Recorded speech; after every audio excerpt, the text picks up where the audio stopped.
मोजाङै दङ मोसानानै मोजां मोनदों गोजोन्थों आं बयनिसिमबो गोदान बोसोरनि गाहाम हामलायनाय बावहरदों आरो लोगोसे बे हाबाफारियाव गोसो गुदुङै बाहागो लाफैनायनि थाखाय साबायखर बावदों जों बेवहाय दैदेनगिरि हिसाबै आसामनि कालचारेल मिनिस्टार बिमल बर' बिथां दङ आरो गासैबो कालचार बिफाननि अफिसारफोर दङ बर' हारिमु आफाद बाथौ गौथुमनि दैदेनगिरिफोर बर' थुनलाइ आफाद बर' फरायसा आफाद आरो गोबां आफादफोरनि दैदेनगिरिफोरजों लोगोसे बर'नि हारिमुनि बिथिङाव गोलाव सम खामानि मावबोनाय जोंहा बागान आफादा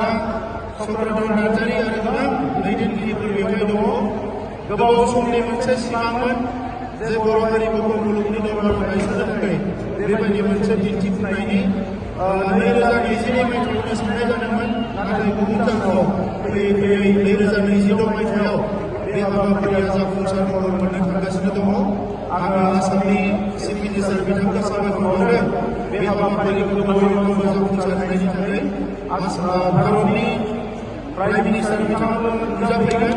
आरो जों बयबो हास्थायनाय बायदियैनो बर' हारिमुआ बर'नि रायजो जानाय गामि ओनसोलनिफ्राय लानानै आसामनि केपिटेल आसामनि राजधानीनिफ्राय लानानै बे हाबाफारिनि गेजेरजों सारा मुलुगावनो मिथिजानाय मोनसे हारिमु महर मोनसिगोन जोङो आगोलाव साफा सानै गुबुन हादोरनि जायफ्रा रिसार्च खालामो हारिमु खामानि मावो बिथांमोनाल' बे हारिमुखौ मोजाङै मिथिगौमोन नाथाय प्राइम मिनिस्टार बिथांनि प्रेजेन्सआव नोंथांमोननि मोसानायजों बे हारिमुआ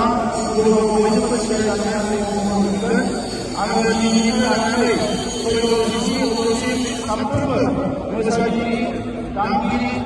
आरो जोंहा दैदेनगिरि बयनिबो मोजां सावस्रि आरो मोजां देहानि थाखाय अबंलावरिनि खाथियाव आर'ज गाबदों आरो जोंनि बेसेबां समायना रमायना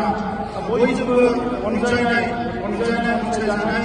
आरो नायनो मोजां बे बयनिख्रुइबो साबसिन हारिमुआ मुलुग दरबाराव मोजाङै गायसनजागोन आरो बेयो नोंथांमोना